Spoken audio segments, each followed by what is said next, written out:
دلی پاسخ بر سوالم، جوابای خلچلی بازو دلمو دادم برات پای خوشگلیات که مای دوره ای تا صبح دوره میفاصل. من و تو میزدیم دست و پا از نو باز پر میشد آتم از نو تا سر میخوردن سمت بطن تو با سر تو با من و با نظم و رقصی سرخوش و هنگ و ما خلق میکردیم سخت تا شکمت برجسته شد بهم دادی که بچه یه تخص از جنس خود. رابطمون جدی‌تر شد یه وقتایی حرفایی دوایی خیلی بدطور با دلی سر خورده میکردیم ترک و کیفیت رو میدادیم از دست میباختیم از قصد.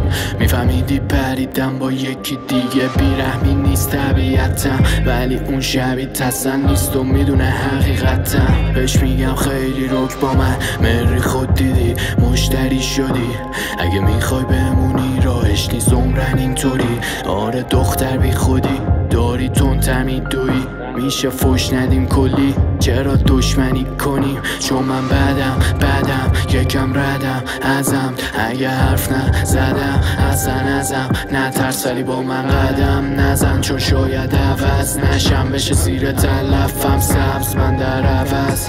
به جز اون به هیچی عادت نکردم، از همه گذشتم همه ترکم کردن، کسی درک نکرد کسی درکم نکرد. به جز اون به هیچی عادت نکردم، از همه گذشتم همه ترکم کردن، کسی درک نکرد منو درکم نکرد.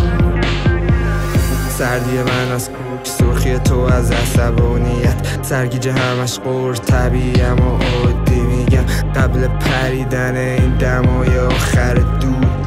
فکر میکنم این دوای آخرمونه دیگه نمیرسیم شب و شاید با هم بخونه، یا اینکه مسرور رو دود کنیم و با هم بخونیم.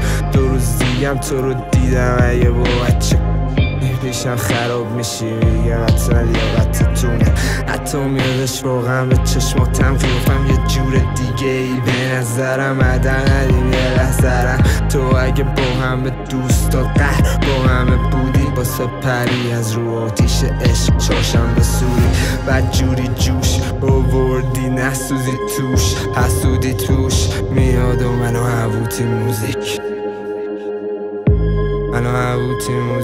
میاد و منو هووتی. به جز اون به هیچی عادت نکردم، از همه گذشتم همه ترکم کردن، به جز اون کسی درک نکرد کسی درکم نکرد.